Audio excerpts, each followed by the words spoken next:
All right, part C of lecture 16. Let's take a look at colonial currency and the lead up to the American Revolution.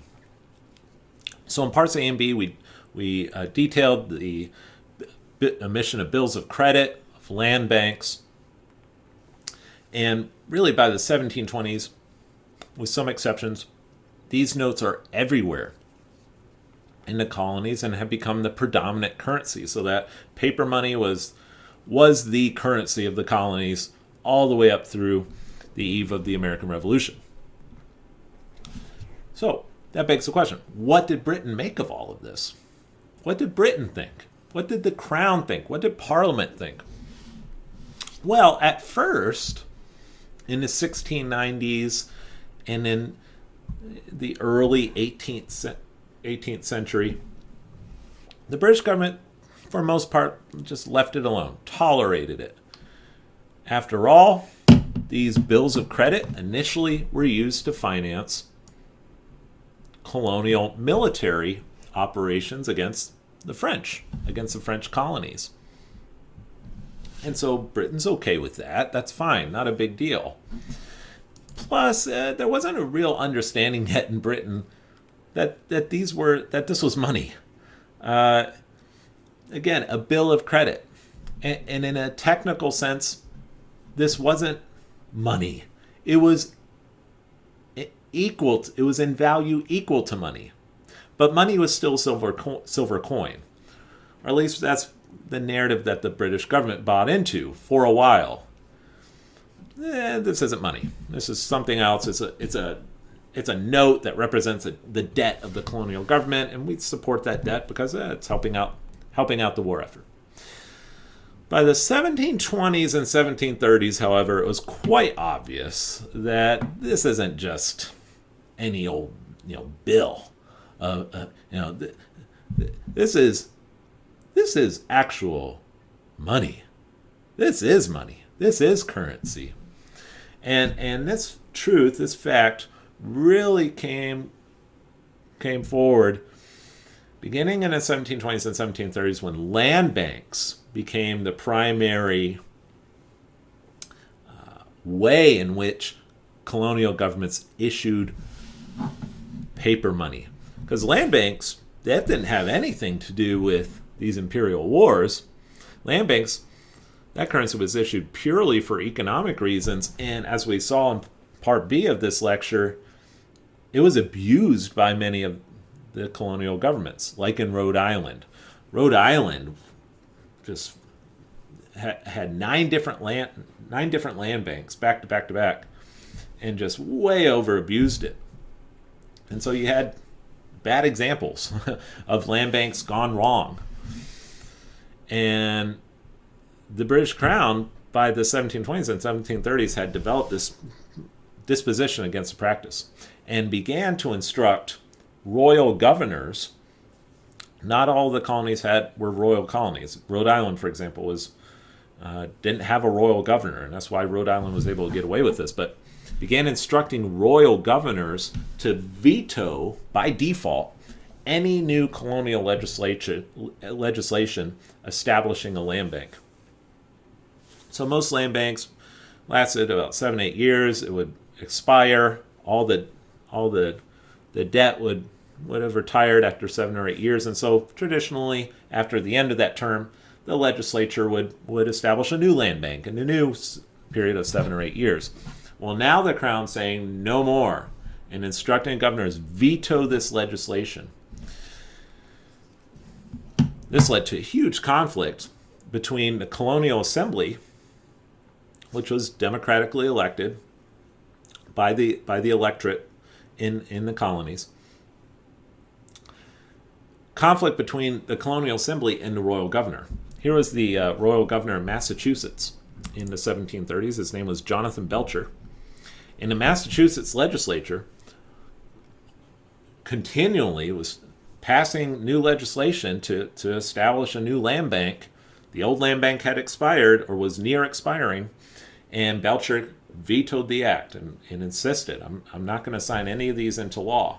Well, in response, because they figured out the governor is not signing off on any of our bills, related to paper currency. A bunch of merchants got together and decided to privately establish a private land bank that didn't need any statute or authority from the legislature at all. They said, you know what, fine. We won't have a government-run land bank. We'll just have a private land bank, and we'll issue notes, and we'll just go around the governor altogether. And a bunch of people signed on to the project. This was in 1740. It was this big episode. A bunch of merchants and big players in Massachusetts signed on to the project. And when Parliament got word of it, they passed the Currency Act of 1741. And they said, no private banking in the colonies. And so they shut off that alternative of getting, or that way to get around the governor veto. And it caused quite a stir in Massachusetts. They're like, all right, so you've given us under mercantilism, you've designed our economic system to not allow for really hardly any silver to accumulate in the colonies, because you want all the silver for yourself in England. That's mercantilism. You've discriminated against us in that way. Then you send us a governor who won't sign off on any paper currency legislation. Then we go around the governor and establish a private bank, and you're telling us we can't do that either. Causes a big problem. Well, might have erupted in a bigger political conflict had not war with France erupted shortly after, or around the same time. New round of Anglo-French wars between 1740 and 1763, two of them, resulted in just unprecedented emissions of colonial paper, and Britain signed off on these new colonial bills of credit in the context of these wars because, well, it's financing the war effort. The French and Indian War. If you're familiar with the French and Indian War, much of the colonial side of that conflict was financed with paper money. In fact, actually, the colony of Virginia had not issued a paper currency this whole time. They stuck to tobacco money. But in the 1750s, because there was so much conflict on the Virginia frontier between the French and the English, the Virginia government finally, for the first time, issued its own paper currency, bills of credit, to finance that war effort. So this held off, stayed the conflict for a little while. But then when this was over, when the war was over in 1763, the French and Indian War, and all that colonial paper money had been issued, the British government, Parliament, said, all right, we're establishing some rules now. Paper currency was fine during the war, okay? But the war's over now, and this new statute, Parliament prohibited the colonies from making any future emissions of paper money legal tender. It's called the Currency Act of 1764. No more legal tender paper money. Now, this did not prohibit colonies from continuing to make paper money. And one of the reasons why a bigger conflict didn't erupt over this act was because colonial governments figured out, okay, even if we don't make it legal tender for private debts, people will still accept the notes anyway, but just sort of out of a voluntary agreement. And so the paper currency survived 1764. But Parliament really took a big step here. No legal tender paper money. And it caused quite a lot of resentment in the colonies.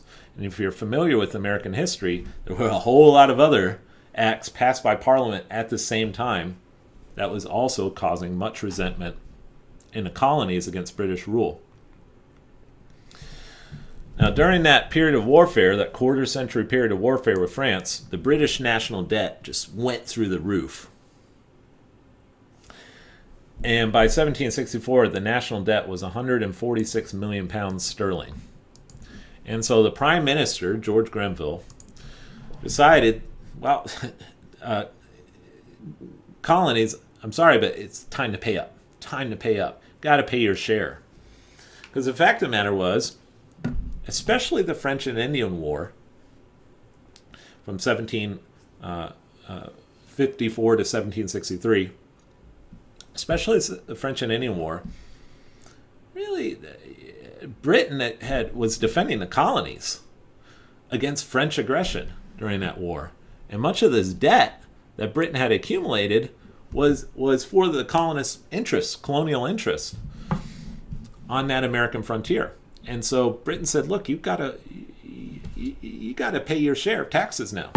And in 1765, Parliament passed the Stamp Act, which was the first direct tax levied by Parliament on the colonies. And you know about the story if you've taken any basic U.S. history course. And the argument was, well, you haven't paid your share so far. We're deep in debt. We need some help financing things that benefited you. Pay up. And the fact of the matter was, in the colonies, the colonists paid very low taxes, had very, very few taxes that they owed to their own colonial governments. Very few taxes. The people in England were taxed way, way heavier than people in the colonies. And in fact, actually, people in England had been paying a stamp tax for decades by this point. So the terms of this act, basically, this wide range of different commercial and legal documents, you were required by law to purchase a stamp which certified that you had paid the tax. Okay?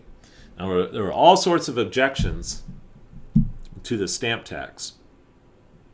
The first and greatest objection was that the colonists had no representation in Parliament.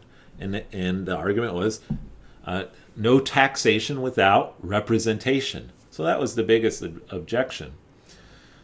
Another objection was that offenders were tried in a court without a jury. So no jury.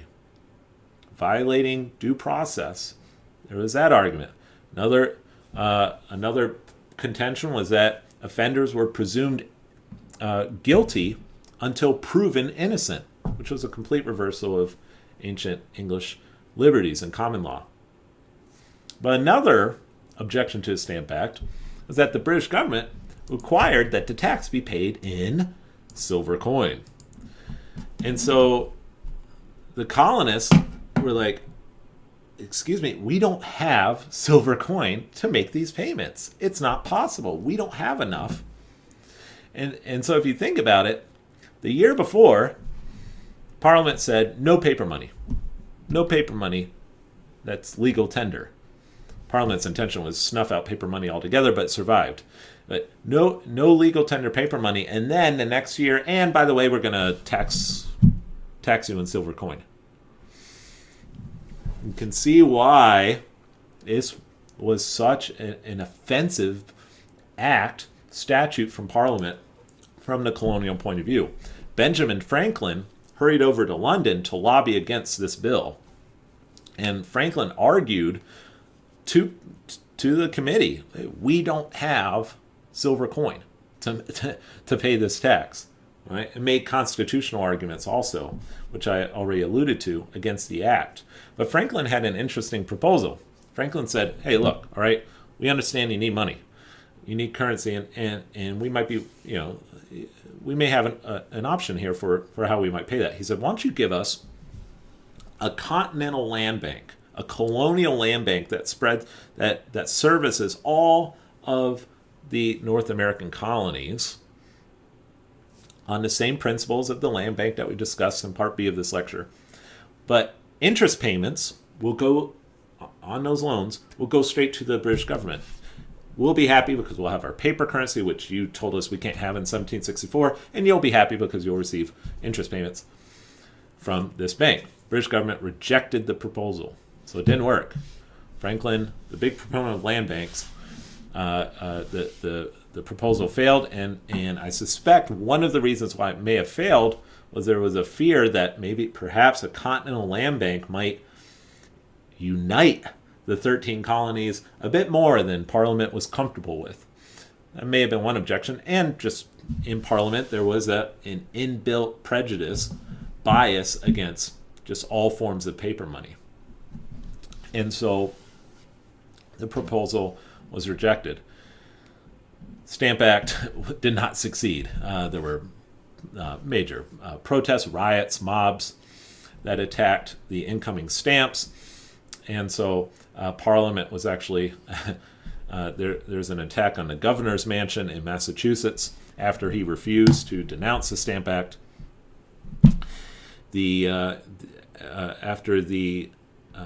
After all of this, Parliament felt like it was had no other option but to repeal the Stamp Act, and Parliament repealed the Stamp Act in 1766. So, next lecture 17, we'll look at the American Revolution.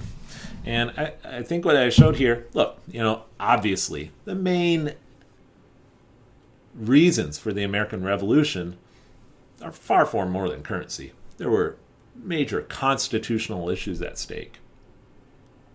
However, currency played a role, and the colonists were left with the opinion of, Britain will not let us govern ourselves in ways that we see fit. We know what we need better than what this island 2,000 miles across the ocean knows what we need. We're the ones living here. We know what's best for our economies. Britain, butt out. We can tax ourselves, and we should be taxed by an assembly, a body in which we have representation. And because we'll have representation in that body, we'll know that we don't have silver coin, and we'll know that we need legal tender paper money.